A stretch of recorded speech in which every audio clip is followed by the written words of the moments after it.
Bonjour à nouveau, chers amis internautes, le quotidien béninois d'information générale et d'analyse.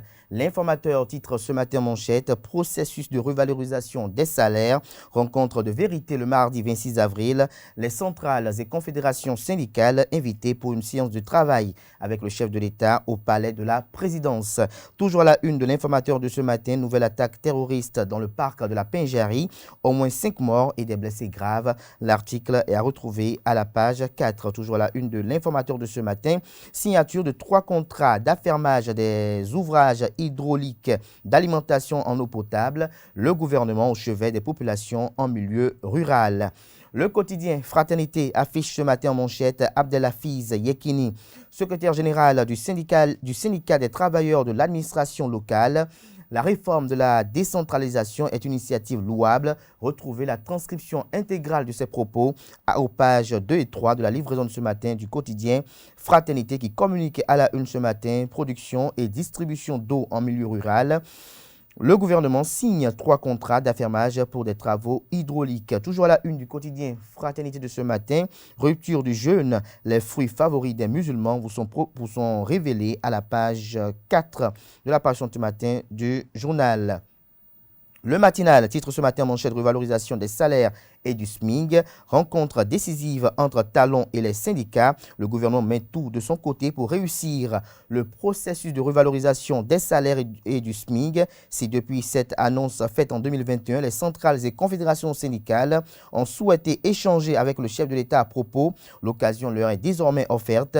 Le 26 avril prochain, une rencontre est prévue entre les deux parties au palais de la Marina, nous informe le matinal à travers sa manchette du jour. Toujours à la une du quotidien, le matinal de ce matin sous région ouest africaine, le Bénin épargné de la famine. Toujours à la une du quotidien, le matinal de ce matin, attaque gratuite et analyse biaisée de la cherté de la vie. Rodriguez toujours dans une opposition stérile. Nous passons à présent au quotidien Le Béninois libéré, agence des services et systèmes d'information. Plus d'1 milliard en fumée. Pourquoi le directeur général Adjovi est toujours en liberté, s'interroge le confrère de Le Béninois libéré. Si la démission de son poste est une feinte pour échapper à la justice, on aurait commis une erreur fondamentale, estime le confrère. Toujours à la une du quotidien Le Béninois libéré de ce matin, supposé usage du courant de sa résidence pour des activités commerciales. Faux, s'exclame le confrère. Le directeur départemental de la police républicaine du département de la Liborie est victime de sa rigueur, nous informe le confrère ce matin, à suivre dans les colonnes de sa parution du jour son argumentaire qui dément l'information rapportée hier par son confrère de Le Potentiel. Toujours à la une du quotidien Le Béninois libéré de ce matin, religion endogène au Bénin. Le président des cultes vaudous de l'Okossa déposé en prison pour meurtre. Toujours à la une du quotidien Le Béninois libéré de ce matin, découvert en possession de 1200 munitions, un Zémidjan épinglé par la police républicaine à Savet. Éduc Action titre ce matin à la une éducation artistique dans les écoles, l'heure du conte souvent sacrifié. L'article est publié à la page 9. Toujours à la une du quotidien spécialiste des questions éducatives, culture de l'épargne chez les apprenants, une approche diversement appréciée. Les détails aux pages 6 et 7. Les pharaons à la une ce matin, Candide Azanaï, l'équation insoluble de 2023. L'article vous est publié à la page 3. Le quotidien Jack Pata propose ce matin à ses lecteurs législative de 2023 au Bénin, les états-majors des partis politiques en ébullition. Ça ne dort plus, j'allais lire, dans les états-majors des partis politiques au Bénin. Et pour cause, les élections législatives du 8 janvier 2023 s'approchent et nul ne peut se faire surprendre désagréablement. Dans toutes les circonscriptions électorales, l'heure est actuellement à la revue des troupes. Les leaders et ténors des formations politiques régulièrement enregistrées ne se donnent plus le temps de repos. Certains multiplient séances de rencontres avec la base, tandis que d'autres optent pour des sorties politiques au cours desquelles ils rappellent les idéaux de leur formation politique.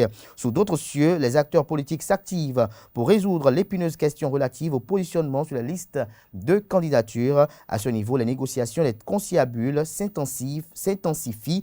Aussi, des potentiels candidats posent déjà des actions visibles sur le terrain en vue de se faire remarquer aussi bien C'est ce qui est écrit noir sur blanc ce matin en manchette de Jack Patal.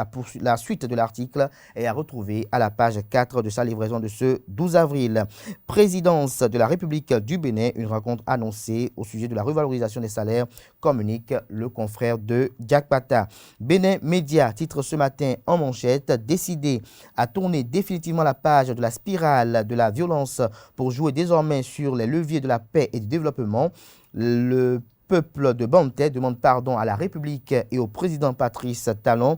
Une forte délégation de la commune en déplacement au palais de la Marina pour contempler les trésors royaux a porté la voix de la population. Le maire Comlan Fagbémont et Dr Jean Abalo, deux artisans de cette paix retrouvés à Bantais, communique le confrère qui fait le point aux pages 4 et 5 de la livraison de ce matin du journal. Nous passons à présent au quotidien d'Abarou qui titre ce matin à la une décès d'un individu lors d'une course-poursuite entre des éléments de la douane et un taxi. Le colonel Francis Bian expose les faits. Il présente ses condoléances, déplore l'incident et invite les populations au patriotisme et à la collaboration.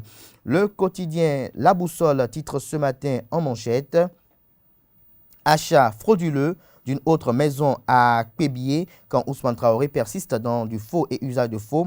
Voici une nouvelle convention signée à blanc des autorités locales. » Toujours à la une du même journal ce matin, pour avoir dénoncé les basses manœuvres des députés Zoumarou et Madame Baba Moussa au sujet du barrage de Djougou, leur émissaire Souleymane Biar tempête et menace. Des détails sur ce titre à la page 3 de la page ce matin du journal. Triomphe Info pour boucler ce matin. Élection législative de 2023, le piège de la présidentielle de 2026. Une analyse de Kama Wassangari du parti politique Les Démocrates vous est publiée en page 3. Ce sera tout pour la présentation de quelques titres parus ce jour dans la presse nationale. Nous passons à présent au bulletin matinal d'information avec Nancérine Fatoumbi.